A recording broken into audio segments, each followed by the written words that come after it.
Gold, trusted gold buyers. మీరు తాకట్టు పెట్టిన బంగారాన్ని విడిపించి ఈ రోజు ఉన్న మార్కెట్ ధరకు కొనబడను.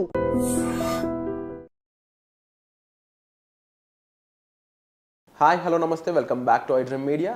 ఈరోజు మనతో ఉన్నారు జీటీఏ ఫౌండర్ అయిన విశ్వేశ్వర రెడ్డి గారు. ముఖ్యంగా లేటెస్ట్ అమెరికన్ అప్డేట్స్ గురించి సార్తో మాట్లాడదాం. Hi sir. నమస్కారం. How are you sir? Very good and you? I'm fine sir. Sir, Trump తీసుకొచ్చిన ఒక కీలక నిర్ణయంలో ఎవరైతే అక్కడ స్టూడెంట్స్ F1 వీసా మీద వెళ్ళి ఉంటారో వాళ్ళు ఆన్ క్యాంపస్ కాకుండా బయటకు వచ్చి జాబ్స్ చేయడం ఇంక నుంచి కుదరదు అని ఒక రూల్ పాస్ చేయడం జరిగింది. బట్ అక్కడున్న ఎక్స్పెన్సెస్ చూసుకున్నా, అక్కడ వాళ్ళకి కావాల్సిన అవసరాలు చూసుకున్నా అయ్యే ఖర్చులు ఇండియన్ రూపీస్లో చాలా ఎక్కువ. మరి ఇప్పుడు వాళ్ళ పరిస్థితి ఏంటి? వాళ్ళకి అక్కడ ఎంబసీ ఏమైనా సహాయం చేసే ఛాన్సెస్ ఉన్నాయంటారా? Okay, very good question. యాక్చువల్గా ట్రంప్ వచ్చేసి ఎప్పుడు కూడా ఇది అనాథరైజ్డ్ వర్క్ చేయొద్దు అనేది ఇప్పుడు కొత్త పాలసీ కాదు. It has been there for many years. F1 programme అనేది ఎలా ఉంటుందంటే, ఇక్కడ మనం వెళ్ళే కంటే ముందే ఒక I-20 ఫామ్ అని ఉంటుంది. I-20 ఫామ్లో క్లియర్గా మనకు చెప్తారు ఫీజు, ఎడ్యుకేషనల్ ఫీజు ఎంత అని, తర్వాత బోర్డింగ్ లాడ్జింగ్ ఫీజెస్ ఎంత అని అందులో ఉంటుంది. అది మనకు తెలుసు. అంటే ఒక $20,000 ఎడ్యుకేషన్ ఫీజు ఉంటే ఇంకొక $10,000 ఎక్స్పెన్సెస్ అవుతాయి. సో $30,000 I-20 తీసుకెళ్ళి మనం బ్యాంకుకి వెళ్తాం. ఆర్ లేకపోతే మన ఓన్ ఫండ్స్ ఉన్నా కూడా, so what ever the outlook money, మనం యూజువల్గా మన అబ్బాయిని పంపించినప్పుడు 30 లక్షలు 40 లక్షలు అంటే ఇంకొక 10 లక్షలు యాడ్ చేసుకుంటాం. ఎందుకంటే చేతి ఖర్చులు పోవడానికి రావడానికి. అవుట్లుక్ చేస్తే మనం బ్యాంకుకి వెళ్తాం. బ్యాంకుకు ప్రొసీజరల్గా ఏం చేస్తారంటే అంత అమౌంట్కి లోన్ ఇస్తారు, అంటే మొత్తం డబ్బుకి. So the programme F1 programme ఏంటంటే అమెరికాకి వెళ్ళి చదువుకొని మళ్ళీ వెనకకి వస్తామన్న ఒక ప్రామిసెస్ మీదనే వాడు F1 వీసా US కాన్సులేట్లో ఇస్తారు. నాట్ దట్ వర్కింగ్ అనేది అసలు ఫర్గెట్ అబౌట్, అసలు పని చేయడము అనాథరైజ్డ్ వర్క్ గురించి పక్కకు పెట్టండి. ఆ ప్రోగ్రాంలో ఎక్కడ కూడా ఆ లైన్లో ఉండదు. మీకు ఆస్ట్రిక్లో పెట్టి కూడా రాయరు, తెలుసు కదా, ఫైన్ లైన్స్ అంటారు. అది కాకుండానే ఉంటుంది. సో దానికి మనం అబైడ్ అవుతామని చెప్పి వెళ్తేనే మన US కాన్సులేట్లో వీసా ఇస్తారు. ఆ ప్రోగ్రామ్ను చాలా ఏళ్ళ నుంచి నడుపుకుంటూ వస్తున్నారు. అంటే మన వాళ్ళు వెళ్తున్నారు, అక్కడ చదువుకుంటున్నారు. చదువుకున్న తర్వాత there is another programme H1B. అంటే మాస్టర్స్ అయిపోయాక ఒక 3 years based on the stem. If it's science, technology, engineering, mathematics అయితే 36 months. If it's not that, రెగ్యులర్గా మేనేజ్మెంట్ కోటా కానీ లీగల్ కోటా కానీ అటువంటిది అయ్యేది ఉంటే ఓన్లీ 12 months ఉంటుంది. సో ఆ లైన్లోనే they will go there and they will స్టడీకే. Then during their study of 2 years or 3 years, they will give 5 years visa. Even if it's a 2 years program also 5 years ఇస్తారు. So D/S అంటే duration of study. 5 yearsలో మన వాళ్ళు కొందరు 2 yearsలో complete చేయొచ్చు, కొందరు 3 yearsలో masters చేయొచ్చు. ఆ ప్రాసెస్లో ఏం చేస్తారంటే మనం స్కిల్ని ఏదైతే ఉంటే, వాళ్ళ కొత్తగా నేను I was talking to someone ఏంది, పూల్లో అక్కడ దీనికి యూనివర్సిటీలో పూల్స్ ఉంటాయి. సో పూల్స్లో కూడా మనం అక్కడ పని చేయొచ్చు. అంటే వాళ్ళ స్విమ్మింగ్ పూల్లో గార్డ్గా అది కూడా చేయొచ్చు. లేదంటే టిపికల్గా ఎట్లా చేస్తారంటే మనలంతా మెస్లో చేస్తారు. ఓకే, అక్కడ ఉన్న ఫుడ్ మెస్లో ఉంటాయి కదా, వాటిలో చేస్తారు. తర్వాత ప్రొఫెసర్ దగ్గర అసిస్టెంట్షిప్ చేస్తారు. లేదంటే వాళ్ళకి స్పెషల్ చిల్డ్రన్ ఉంటారు. అక్కడ ఏంటంటే మెంటల్లీ ఛాలెంజ్డ్, ఫిజికల్లీ ఛాలెంజ్డ్ వాళ్ళకి ఏం చేస్తారంటే హెల్ప్ చేస్తారు మనల్ని. సో ఈ రూపకంగా వాళ్ళు ఆథరైజ్డ్ వర్క్, అది కూడా DS అక్కడ ఉన్న ఆఫీసర్ అప్రూవ్ చేస్తాడు. Okay, you do this 20 hours on campus. దీనికి ఇది framework. This is F1 programme. నేను దీన్ని వయలేట్ చేస్తే, ఇది కాకుండా ఇంకేం చేసినా అది వయలేషన్.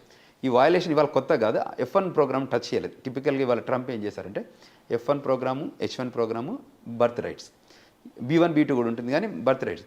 సో F1లో ఏం చేయలేదు, కాకపోతే ఆడిట్ మొదలుపెట్టారు. Just to site audit. H1B programme ఏం చేశారు, మోర్ సైట్ ఆడిట్. అంటే ఎక్కడైతే వర్క్ చేస్తున్నారో మీరు, ఏదైతే H1Bలో ప్రోగ్రాంలో I-129లో ఉన్నారో ఆ అడ్రస్లో మీరు పనిచేస్తారో చర్యలు చెక్ చేస్తున్నారు. ఈ స్టూడెంట్లకు మీరు అన్నారు కదా, ఇప్పుడు వాళ్ళు రాకపోతే అక్కడ చేయలేకపోతే ఇప్పుడు పని ఇది ఓవర్ వర్క్ ఏంటంటే మన వాళ్ళు ఏం చేస్తున్నారు, ఆ సిస్టమ్ F1 ప్రోగ్రామ్ను కుల్లబడవడానికి కోసం వెళ్ళి ఒక సెమిస్టర్కి ఫీజు కట్టి ఇక్కడ లోన్ వచ్చిన పక్కకు పెట్టి అక్కడ సంపాదించిన డబ్బుని ఇక్కడ కడుతున్నారు. ఓకే, అది వయలేషన్ టోటల్. అర్థమైంది కదా, ఇప్పుడు క్లారిటీ ఉంది కదా. సో ఎక్కడైతే వాళ్ళు అసలు ప్రోగ్రామ్ వేరు, ఇక్కడ లోన్ ఇస్తారు. మీరు ఎంత 40 లక్షలు అయితే 40 లక్షలు లోన్ ఇస్తారు. కోర్సు డ్యూరింగ్ ఏ కోర్స్ ఏమి అడగరు డబ్బు, తెలుసు కదా. మాస్టర్స్ అయిపోయాకనే అది స్టార్ట్ అవుతుంది రీపేమెంట్స్. ఇటు చదువుకుంటుంటే కాదు. సో వీళ్ళు ఏదైనా దాన్ని పెట్టుకొని లోన్లలో రకరకాల గేమ్స్ ఆడి చివరికి ఇబ్బంది పెడుతున్నారు. వాళ్ళు ఇబ్బంది పడుతున్నారు, వాళ్ళ పేరెంట్స్ ఇబ్బంది. ఈ వయలేషన్ అవుతే అప్పుడే కాదు, వాళ్ళు ట్రాక్ చేస్తుంటారు, ఫైట్గా ఉంటారు. F1లో ఈ ప్రోగ్రామ్స్కి అంటే ఏదైతే ఈ పిల్లలకు డబ్బు కట్టాలి అని అంటే ఫీజుకి ప్రిపేర్ అయితేనే అమెరికాకి రండి. ఫీజుకి ప్రిపేర్ కాకపోతే రావద్దు. అమెరికాలో కూడా వాషింగ్టన్ DCలో ఒక ఫీజు ఉంటుంది, అట్లాంటాలో ఒక ఫీజు ఉంటుంది, ఫ్లోరిడాలో ఒక ఫీజు ఉంటుంది, స్టేట్ యూనివర్సిటీస్ ఉంటాయి. తర్వాత స్కాలర్షిప్స్ కూడా ఇస్తారు. మీకు మంచి ఎబిలిటీ స్కిల్ ఉంటే go for the scholarship courses. You don't have to pay పని.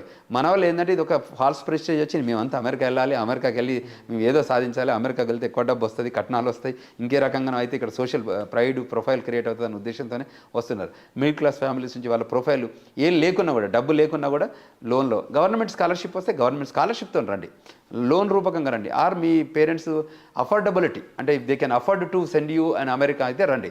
కానీ ఇటువంటి వయలేషన్స్కి రావద్దు. వయలేషన్స్కి వస్తే టిపికల్గా దే విల్ ఇంకా ఎట్లా ఉంటాయి, పోర్ట్ ఆఫ్ ఎంట్రీలో ఒకసారి వచ్చి మాస్టర్స్కి వెళ్ళి మళ్ళీ ఇంట్లో పేరెంట్స్ని చూడడానికి వెళ్ళి మళ్ళీ లోపలికి వస్తారు కదా, అప్పుడు ట్రాక్ చేస్తారు. ఎప్పుడైతే పోర్ట్ ఆఫ్ ఎంట్రీలో సిబిపి ఆఫీసర్ కూర్చుంటాడు, చాలా ఉంటుంది. యూనివర్సిటీ I-20 ఇస్తుంది, ఇక్కడ కాన్సులేట్ వీసా ఇస్తుంది, అమెరికాలకు రావడానికి సిబిపి ఆఫీసర్ అప్రూవల్ ఇవ్వాలి. సో ఎన్ని స్టెప్స్ ఉన్నాయో చూసారు కదా. అంటే ఒకప్పుడు ఇవన్నీ పట్టించుకోలేదు, ఇవాళ మేము ఎడ్యుకేట్ చేస్తున్నాం. యాజ్ అన్ ఆర్గనైజేషన్గా కూడా మేము సెమినార్స్, సింపోజిజమ్స్ చేసి okay these are the quality line items you need to follow. If you cannot follow then you have to come back. If you follow you are there welcoming. ఇప్పుడు నేను been there for many years. So ఇన్నేళ్లలో మేము నేర్చుకున్నాం కదా అన్ని. If you followed all the lines, we got the green card, we got the citizenship. అట్లా అంటే నేను టిపికల్గా ఇమిగ్రేషన్ చాలా బాగుంటుంది. America is the very democratic country, law of the land follow అవుతుంది. తర్వాత the land of opportunities, more employment opportunities, more educational opportunities, more business opportunities. ఇవన్నీ వేరే ఎక్కడ దొరకదు. ప్లస్ అక్కడ పుట్టిన పిల్లలకి సిటిజన్షిప్ ఇస్తారు. సో దాన్ని కూడా ఎందుకంటే బర్త్ రైట్స్ మీద కాన్సెప్ట్ వచ్చింది కాబట్టి దాన్ని కూడా మనల్ని మిస్యూజ్ చేశారు. బర్త్ రైట్స్ మేము ఇస్తే బర్త్ టూరిజం మీరు చేశారు. అర్థమైంది క్లియర్గా? కేవలం పిల్లల కోసం అక్కడ ముందుగా ఒక 3-4 months ముందుగా వెళ్ళిపోయి అక్కడ కంటున్నారనే విషయం వాళ్ళకి తెలిసినా కూడా దాన్ని అప్పుడే రద్దు చేయకపోవడం గల కారణం ఏంటంటే ట్రాకబిలిటీ. ఇప్పుడు ఎలా ఉంటుందంటే మనకు ఇక్కడ కొత్త ఆఫీసర్ వస్తారు కదా, ఒక కొత్త ఎస్పీ వస్తే ఏం చేస్తాడు, ఇమ్మీడియట్గా ఇంప్లిమెంట్ ఏం చేస్తాడు, చాలా గ్రౌండ్ లేదు. ఒక్కొక్క పాలసీ ఏమంటే ఫస్ట్ బిలీవ్ చేశారు. అంటే టిపికల్గా ఏంటంటే మీరు వచ్చి ప్రాపర్గానే ఉంటున్నారు అనుకున్నారు, కానీ ఎప్పటి వరకు వచ్చారంటే 98% ఫ్రాడ్ దాకా వెళ్ళింది. +or-3% ఎప్పుడు వెల్కమ్ చెప్తుంది ఎవరైనా ఇట్లా ఇమీడియట్గా యాక్ట్ చేయరు. Once it's accumulated then it is an accumulated anger. అర్థమైంది కదా మీకు? అది పర్సెంటేజ్ పెంచుకుంటూ వెళ్తే అసలు మేము అక్కడికి వెళ్ళేదే పిల్లలు కనడానికి వెళ్ళే ప్రోగ్రామ్ మీద వెళ్తే ఎలా ఉంటుంది? ఇప్పుడు అక్కడ అనుకోకుండా పిల్లలు పుట్టడం వేరు, కానీ అదే ప్రోగ్రామ్ మీద చీటింగ్ చేద్దాం కంట్రీని అని వెళ్తే వాళ్ళు అబ్జర్వ్ చేస్తారు. డెమోక్రటిక్ పార్టీ మోర్ టిపికల్గా లిబరలైజేషన్ ఉంటుంది, ఇది రిజిడ్గా ఉంటుంది. Republican party they are more nation first, rightist wing of the country. So వాళ్ళు క్లియర్గా చెప్తారంటే మా కంట్రీ రూల్స్ ఫాలో అయితేనే మీరు ఉండండి, లేకపోతే మేము పంపించేస్తామని ష్రూడ్గా ఉంటారు. ఇక్కడ డెమోక్రటిక్ ఏంటంటే ప్రపంచంలో ఏ గొడవ అయినా, ప్రపంచంలో ఎక్కడ అసైలం ఇష్యూస్ అయినా, ప్రపంచంలో కొట్లాడుకున్నా కూడా వాళ్ళని తీసుకొచ్చి ఈ కంట్రీలో పెట్టుకుంటుంది. మంచి ప్రోగ్రామ్ ఉంది అందులో కూడా. మొన్న ఆఫ్ఘనిస్తాన్ వాళ్ళకి మంచిగా ఇచ్చారు, వాళ్ళకి రావడం వాళ్ళకి వర్క్ పర్మిట్ ఇచ్చారు, ఫ్లైట్లలో తీసుకొచ్చి డంప్ చేశారు, దాన్ని కూడా జియోగ్రఫికల్గా కూడా డిస్ట్రిబ్యూట్ చేశారు. వాళ్ళందరికీ ఫుడ్ స్టాంప్స్ అంటారు, ఫుడ్ స్టాంప్స్ కూడా ఇచ్చారు, అంటే వెల్కమ్ చెప్పి ఇచ్చారు. బట్ ఇప్పుడున్న పోస్ట్ పాండమిక్ రెసిషన్లో America is not welcoming. So అది ప్రాబ్లం, అదే రప్చర్ తప్ప. కానీ Trump is the personality wise ఆయన ఏమంటారంటే లీగల్ ఇమిగ్రేషన్గా రండి, క్వాలిటీ పీపుల్ రండి, స్కిల్డ్ లేబర్ రండి, we welcome it. But cheat చేయడానికి వచ్చారనుకోండి, we don't welcome it, we will send you. అది సంఖ్యలు, కాళ్ళకు బంధాలు, వాట్ ఎవర్ యూ సేవ్ కనిపిస్తున్నాయి కూడా, కనిపిస్తున్నాయి చేస్తారు. అవి వయలేషన్ అయితే ఇప్పుడు నేను ట్రాఫిక్లో వెళ్తూ నేను అక్కడ ఉన్నామని కూడా నేను వయలేట్ చేస్తే నాకు కూడా హ్యాండ్ కప్ వేస్తారు.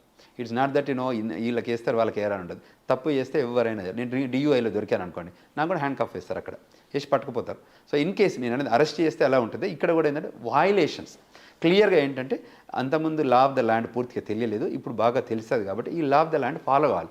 మేముంది, లా ఫర్మ్స్ ఉంది, నాన్ ప్రాఫిట్ ఆర్గనైజేషన్స్ ఉంది. ఏంటంటే వీ వాంట్ టు ఎడ్యుకేట్. ఇప్పుడు మేము ముందు వెళ్ళాము ఒక 25 ఏళ్ల క్రితం, వాళ్ళని కూడా రావాలనే కోరుకుంటున్నాం. ఆ ప్రోగ్రామ్ని యూటిలైజ్ చేసుకోమంటున్నాం. మీరు అక్కడ కూడా సెటిల్ కండి, ఎందుకంటే generation will move on. The new generation is marching towards to America. We want to welcome every one. వాళ్ళు కూడా రావాలి, కష్టపడి చదవాలి. మీరు నేను మాట్లాడుతుంటే చెప్పామండి, $10, $12 వెళ్ళి గ్యాస్ స్టేషన్, గ్రోసరీ, లిక్కర్ స్టోర్లో పనిచేయడం ఎందుకండి? మీరు కష్టపడి చదివి మీ ఎబిలిటీ చూపిస్తే $100,000 జాబ్ ఆర్డర్ రెడీగా ఉంది. Just focus on that $100,000. Why you want ఇవంటి పని చేస్తూ భయంగా బతుకుతుంటారు. సో మోస్ట్ రీసెంట్ ఇంకా హ్యాపెనింగ్ ఏంటంటే నాకు ఒక పేరెంట్ కాల్ చేశారు, మాకు every day other than my sleep hour ప్రతి మచ్ ఇమిగ్రేషన్ లాలో ఉన్న వీళ్ళందరూ రిక్వైర్మెంట్స్ వస్తుంటారు, మన ఆఫీస్ కూడా వస్తుంటారు. కాబట్టి చెప్తున్నాడు, మా అబ్బాయి అక్కడ వెళ్ళి పని చేస్తుండండి, ఏం చేయమంటారు ఇప్పుడు అంటే ఆపేయాలని చెప్పాను క్లారిటీ. యూ షుడ్ స్టాప్ అన్నాడు. అంటే సాయంత్రం 5 తర్వాత పని చేయొచ్చా అండి అన్నాడు. అంటే ఎందుకు అన్నాడు అంటే 9 to 5 వచ్చి ఆడిట్ చేస్తారట, 5 తర్వాత ఆడిట్ చేయరట అని. 5 తర్వాత CBP ఆఫీసర్కి తెలియదా, గవర్నమెంట్కి తెలియదా ఎప్పుడు వెళ్ళి ఆడిట్ చేయాలని? మనకేం తెలియదు, వాళ్ళకేం ఉంటాయి. 150 దేశాల్లో ఉన్న కంట్రీ వాళ్ళని అక్కడ మేనేజ్ చేస్తుంది ఆ కంట్రీ అంటే కామన్ సెన్స్ ఉండాలి కదా మనకు కూడా. అంటే ఇంకెంత వీలైతే అంత చీట్ చేద్దామా, ఇంకెంత వీలైతే వాట్ ఐమ్ టాకింగ్, అర్థమైంది? Very clear. అంత ఇంకా చీట్ చేద్దామని. లేదు పని చేయొద్దు, ఇది rule norms, you need to stop it. లేదంటే ఎప్పుడో దొరుకుతారు వాళ్ళు, ఇవాళ కాకపోతే రేపు కాకపోతే ఎల్లుండి దొరకడం, ఎందుకంటే పోర్ట్ ఆఫ్ ఎంట్రీ లేకుండా ఇండియాకి వెళ్ళి మళ్ళీ రాకుండా అయితే ఉండరు కదా. ఈవెన్ 10 ఏళ్ల తర్వాత కూడా వాళ్ళు వయలేట్ చేశారని వాడు గమనిస్తే 10 ఏళ్ళకి కూడా వాళ్ళు వీసా క్యాన్సిల్ చేసి పంపిస్తారు. యూఎస్ సిటిజన్షిప్ కూడా ఇంకా వినాలి ప్రేక్షకులు, అమెరికన్ సిటిజన్షిప్ న్యాచురలైజేషన్ సిటిజన్షిప్. ఇప్పుడు ఇండియాలో పుట్టి అమెరికా వెళ్ళిన వాళ్ళకి F1 కానీ H1 కానీ 140 కానీ 485 కానీ గ్రీన్ కార్డ్ కానీ సిటిజన్షిప్ తీసుకోవచ్చు. అమెరికన్ న్యాచురల్ సిటిజన్షిప్ వచ్చాక కూడా ఇఫ్ యూ వయలేటెడ్ అని అనుకుంటే మీ సిటిజన్షిప్ని కూడా క్యాన్సిల్ చేసి ఎప్పుడైనా action any time until and unless you born there. అది ఇప్పుడు ఆ బర్త్ సిటిజన్షిప్ కూడా ఇప్పుడు మొదలుపెట్టాడు. స్టే ముఖ్యంగా ఫస్ట్ రూల్ ఏదైతే స్టూడెంట్స్ ఆన్ క్యాంపస్ జాబ్స్ ఇది అయితే ముందు నుంచి ఉన్న రూలే, ఇప్పుడు కాస్త కఠినత్వంగా ప్రాపర్గా మేనేజ్ చేస్తూ దాన్ని యాక్చువల్గా ఎలా ఉందో దాన్ని అలా పాటించే విధంగా వాళ్ళు రూల్స్ మార్చడం జరిగిందని సార్ చెప్పడం జరిగింది. And at the same time ఎవరైనా సరే ఇల్లీగల్గా అక్కడ ఉన్నట్లు అనిపించినా, లేదంటే మీ ఫ్యామిలీ మెంబర్స్ ఫ్రెండ్స్ ఎవరైనా సరే అక్కడ ఉండడం అనేది ఇప్పుడు ఉన్న టైంలో కరెక్ట్ కాదండి. అండ్ దానికి సంబంధించి మీకు మరింత గైడెన్స్ ఇన్ఫర్మేషన్ కావాలనుకున్నట్లయితే మీరు సార్ లాంటి ఏ పర్సన్స్ని మీరు కాంటాక్ట్ చేయొచ్చు. ముఖ్యంగా స్టూడెంట్స్ అనే వాళ్ళు అక్కడ చీప్ లేబర్కి అలవాటు పడడం, లేకపోతే చిన్న చిన్న జాబ్స్కి అలవాటు పడడం కంటే కూడా మీ స్టడీ మీద ఫోకస్ చేయండి, మీ స్కిల్ సెట్ని గ్రో చేసుకోండి. స్టెమ్ స్టూడెంట్స్ ముఖ్యంగా మీకు చాలా ఫ్యూచర్ ఉంది, గ్రోత్ ఉంది. ఆర్టిఫిషియల్ ఇంటెలిజెన్స్ అనేది చాలా బిగ్ రేంజ్లో గ్రో అయ్యే ఛాన్సెస్ కనిపిస్తూ ఉన్నాయి. ఎంతోమంది H1s మీద వెళ్ళి అక్కడ $1 lakh అలా సంపాదిస్తున్న వాళ్ళు ఉన్నారు. ఆ కేటగిరీలోకి రీచ్ అవ్వడానికి ఎక్కువ మీరు ఫోకస్ చేసినట్లయితే you will see actual growth అనేది. సో వచ్చే ఎపిసోడ్లో మళ్ళీ కలుద్దామండి. మీకు ఎటువంటి గైడెన్స్ కావాల్సిన సార్ మీరు కాంటాక్ట్ చేయొచ్చు. Thank you so much. Thank you.